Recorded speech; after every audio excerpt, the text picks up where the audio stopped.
கடந்த அக்டோபர் மாதம் தீபாவளி பண்டிகையை ஒட்டி திடீரென 120க்கும் மேற்பட்ட தனியார் ஆம்னி பேருந்துகளை தமிழ்நாடு போக்குவரத்து ஆணையம் அதிரடியாக சிறைபிடித்து அபராதம் விதித்தது. வெளிமாநில பதிவெண் கொண்ட வாகனங்கள் என்பதால் சிறைபிடித்ததாக விளக்கம் அளிக்கப்பட்டது. இதை கண்டித்து ஆம்னி பேருந்து உரிமையாளர்கள் சங்கத்தினர் திடீர் வேலைநிறுத்த போராட்டத்தில் ஈடுபட்டதால் பயணிகள் பரிதவித்தனர். இதையடுத்து ஆம்னி பேருந்து உரிமையாளர் சங்கத்துடன் போக்குவரத்துத்துறை பேச்சுவார்த்தை நடத்திய பின் போராட்டம் கைவிடப்பட்டது. மேலும் டிசம்பர் 16ஆம் தேதிக்குள் வெளிமாநில பதிவெண் கொண்ட ஆம்னி பேருந்துகள் தமிழ்நாட்டில் பதிவு செய்வதற்கு கெடு விதிக்கப்பட்டது. தமிழ்நாட்டில் 3000க்கும் மேற்பட்ட தனியார் ஆம்னி பேருந்துகள் இயக்கப்படும் நிலையில் இதில் 650க்கும் மேற்பட்ட ஆம்னி பேருந்துகள் நாகாலாந்து, ஹரியானா உள்ளிட்ட வெளிமாநில பதிவெண் கொண்டவை.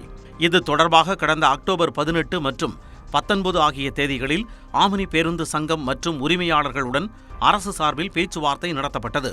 அப்போது வெளிமாநில பதிவெண் கொண்ட ஆம்னி பேருந்துகள் ஸ்டேஜ் கேரேஜ் போன்ற சேவை வழங்க வேண்டுமென்றால் அந்த பேருந்து தமிழ்நாட்டில் பதிவு செய்யப்பட்டு அதற்கான வரி செலுத்திய பின்னர்தான் டிக்கெட் வழங்கும் சேவையை தொடர முடியும் என்பதும் சுட்டிக்காட்டப்பட்டது.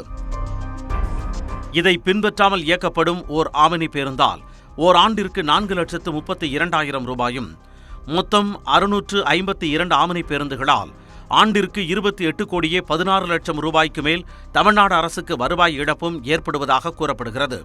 இதை தடுக்கும் விதமாக இன்றைக்குள் அனைத்து ஆம்னி பேருந்துகளும் தமிழ்நாடு பதிவெண் கொண்ட வாகனங்களாக வட்டார போக்குவரத்து அலுவலகத்தில் பதிவு செய்ய வேண்டும் என உத்தரவு பிறப்பிக்கப்பட்டது. அதன்படி தமிழ்நாடு அரசு விதித்த கெடு இன்றுடன் நிறைவடைகிறது. ஆனால் அண்மையில் பெய்த தொடர் மழையின் காரணமாக பதிவெண் மாற்றும் பணிகள் தாமதம் ஏற்பட்டதாக கூறப்படுகிறது. எனவே இதற்கான கால அவகாசம் வழங்க வேண்டும் என ஆம்னி பேருந்து உரிமையாளர்கள் கோரியுள்ளனர். இது தொடர்பாக தமிழ்நாடு போக்குவரத்துத்துறை அமைச்சர் சிவசங்கருடன் ஆலோசனை மேற்கொண்டு முடிவெடுக்கப்படும் என போக்குவரத்து ஆணையம் சார்பில் தெரிவிக்கப்பட்டுள்ளது.